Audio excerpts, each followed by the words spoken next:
Hi, I'm Eric Chaudouin, Chief Customer Officer here at Embark. Today I'm here to talk to you about how you can easily withdraw your funds with the Embark Student Plan or the Embark Select Conservative Plan. Before you get started, there's two things you're going to need. One, some basic information about your student's program, and two, a verification of enrollment form. You can typically find the verification of enrollment form on your child's school's website or by contacting the school's registrar's office. You're also going to need to update and verify your banking information to make sure the funds that you withdraw go to the right place. The best thing about this process is it can easily be done from the comfort of your home. It generally only takes about 10 minutes or so to complete, and you're going to receive your digital deposit within a few business days after you've completed the process. We're excited to get going on this with you, so let's get started. Once you log into Embark's digital platform, you're going to click on the withdrawal section. From there, the platform will ask you a few simple questions.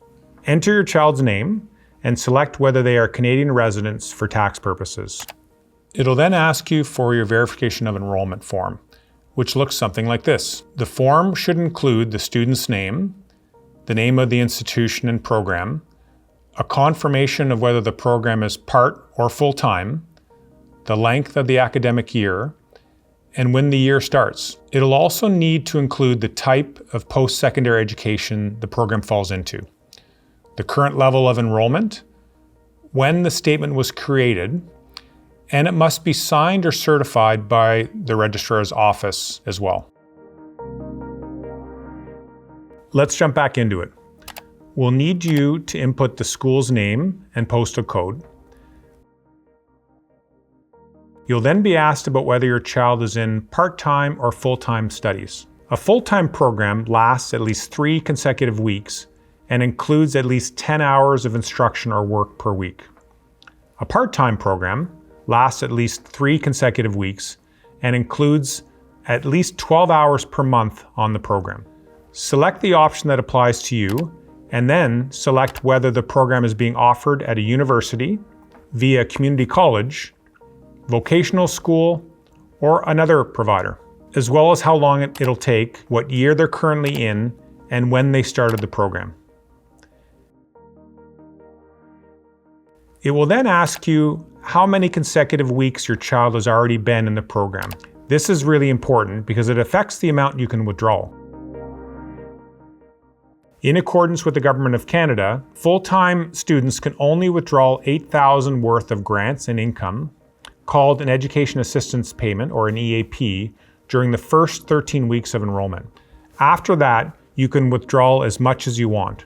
Part-time students, on the other hand, are limited to $4,000 of grants and income, or EAPs, for every 13-week period of enrollment. If you need to make a larger withdrawal during this time, not to worry. You can always withdraw a portion of your contributions. So there is a strategy to making the best withdrawal for your student. Now hit enter and select the amount you want to withdraw. Based on the information you've entered, the program will automatically try to help you with your strategic withdrawal. It's going to ensure it meets the government guidelines. If you'd like, you can also manually choose the funds you're withdrawing from. Typically, you're going to want to withdraw your grants and investment income first while your child is in school. These funds are treated as part of your child's taxable income. The less they make, the lower their tax bracket is, and the less tax they pay. Also, if your child has been out of school for more than 6 months and has no plans of ever returning, the grants you've received in your student's plan will have to be returned to the government. Investment income can be withdrawn after the child is finished. However, it will typically be taxed at a far greater rate. So strategically, you're going to want to withdraw your contributions last. This money can be left in the plan to earn income and can be withdrawn tax-free by you at any time during your child's post-secondary education or even after they've completed their studies. Now, all you have to do is select your banking information, review your request, and submit it. Normally, we will process requests within a few business days, unless it needs to be reviewed for some particular reason. You're going to be able to track your application status by logging into your account at any time. And that's it. It's that easy.